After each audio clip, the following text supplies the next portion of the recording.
Good afternoon, kids! Good afternoon, teacher. Oh, today is rainy day. Did you bring your umbrellas with you?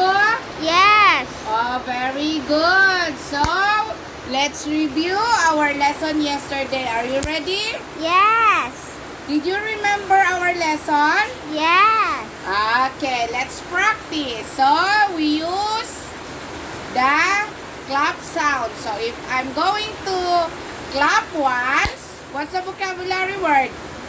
Prepare. Very good. If I'm going to clap twice, Gather. very good. The last one, if I'm going to clap 3 times, Future. very good, kids. You are very smart. So again, last.